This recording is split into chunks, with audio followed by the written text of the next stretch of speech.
Had a couple of very different tests now in the league and got a win at the weekend. Where does that leave you in your preparation for the league season? I think I think the League Cup. There's pros and cons. One of the cons is that for instance, on Thursday when we would have 2 sessions, last Thursday we only had one because we had a competitive game and we didn't want to risk leaving the boys short of legs. Whereas if you're playing a friendly on Saturday, we would have worked them hard on Thursday twice, then on Friday, and then not worried about the legs on Saturday. It'd only been another stage. So you've got to be a wee bit more careful. So that's, I think, a negative, because I'd like to be working them a wee bit harder. Again, we come in this morning, I'd like to be running the boys in a way that, are certainly making the training of an intensity that is improving their fitness. And in a sense, it's what happens is, you've got the ones who play, and of course they're getting the benefit of playing a match, but there's another 10 who are not getting a full match, and they're also not getting the running because you don't know when you're going to be needed in the match. So it's a wee bit negative in that respect. On the other hand, the ones who do play are getting competitive games, and they in a sense are accelerating their pre-season programme a wee bit faster than they might normally do. So as I say, I think there are pros and cons, but I think we're probably just about where we want to be. So is there no concern then that you might have that sort of inequality in fitness by the time you're leaving? We've got to make sure that we balance that. So for instance, those that don't get the game on Tuesday night will be working on Wednesday, when the ones who play on Tuesday night will be resting a bit, or certainly recovering.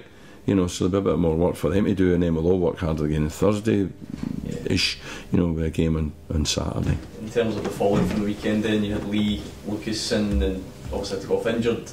Any sort of update on how that's going to affect his time here and so on? No, in terms of how it affects his time here. I mean, it was disappointing because I thought he started the game well and showed a little bit of what I'd seen in training that I thought made him a little bit different from Laz and Carol and McGhee. So it was a shame for the boy because when he's been running and training, he's been right up the front. He's a fit lad. It's not like he's suddenly went into a game and it's been too much for him. He, in all the times and all the we use all the GPS and all that, and his times and distances are right up there. So it was a bit of a surprise when he got injured.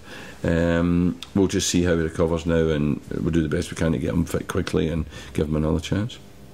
How's your striker situation, Scott McDonald and Jacob Blythe? Scott's trained this morning, so hopefully he'll be fine. If he is fine, then obviously he'll play tomorrow night. Jacob Blythe, has arrived here with sort of a couple of little injuries which I feel have prevented him really pushing on. For instance, in terms of fitness, running fitness, I don't feel as if I've been able to push him as hard as I want to. So I've kind of taken him out, and I'm saying to the sports science guys, right, look, I want him fit, injury fit, before he comes back to me, because when he comes back to me I want to be able to push him as hard as I possibly can. So that's what I'm waiting on. So when it'll be, I'm not having them back with me until I know that he's ready to go. And what do you think of the test of Stirlingshire, kind of different game here at home, and what we expected to go out there and do a good job on? Yeah, I think we'd be expected to go out there and win. So I think we've got to prepare ourselves. There are all sorts of things for us to play, apart from staying in the competition and making sure we get the 3 points to give us a chance of that. There's a game in a couple of weeks at Kilmarnock that a lot of people here out of maybe 20 players all want to play in, so they've got an opportunity to prove that they should be playing at Kilmarnock. I think that there is still the general fitness. There's all sorts of things to be played for. Young lads coming in want to stay in the squad, older ones seeing other players coming in want to stay in the team. Younger ones that were on the fringes, your Dom Thomases and people like that who have been in the fringes who want to try and get in the team. So there's lots of different things to play for, and therefore there's no reason why we shouldn't conjure enough with all of that to beat East Stirling. What's the situation with your assistant? Has that moved any? Yeah, I've approached someone, and I hope to hear this week, maybe a call this week to say one way or another, and if it's a yes then you'll hear, if it's not then I'll go on to the next choice. Yeah.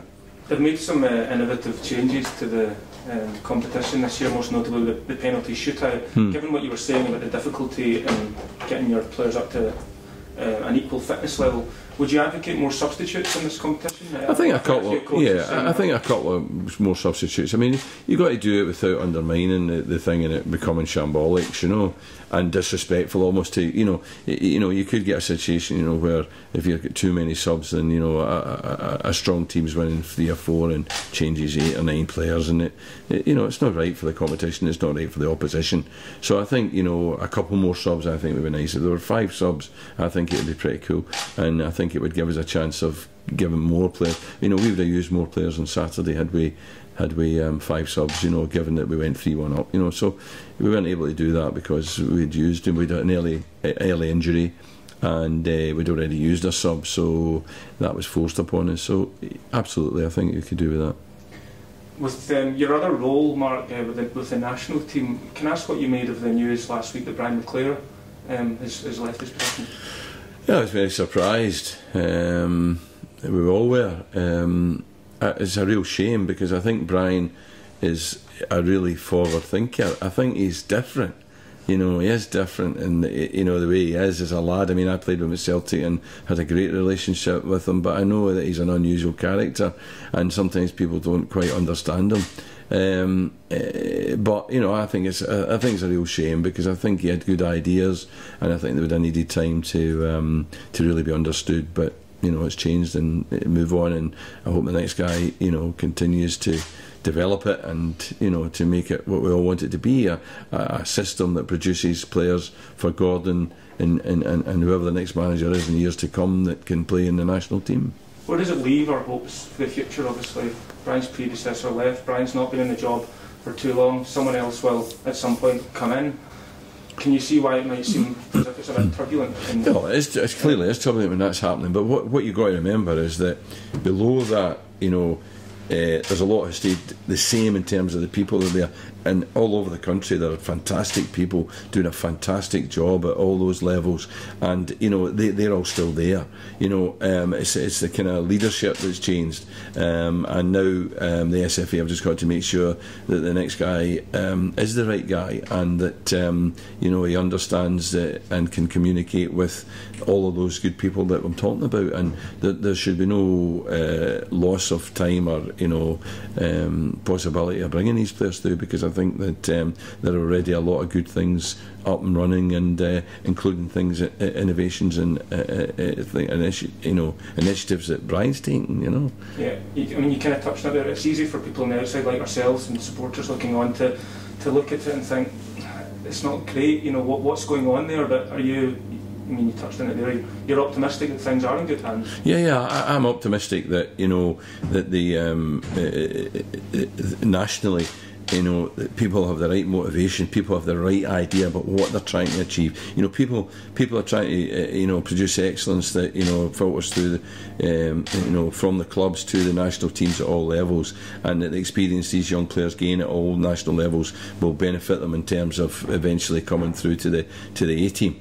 And I think that is in place. I think that the leader needs to be somebody who understands the people that he has, who understands the players that are at their disposal, and, you know, and encourages a way of bringing them through and working with the clubs to make sure they maximise the potential of these young players to come into the national team.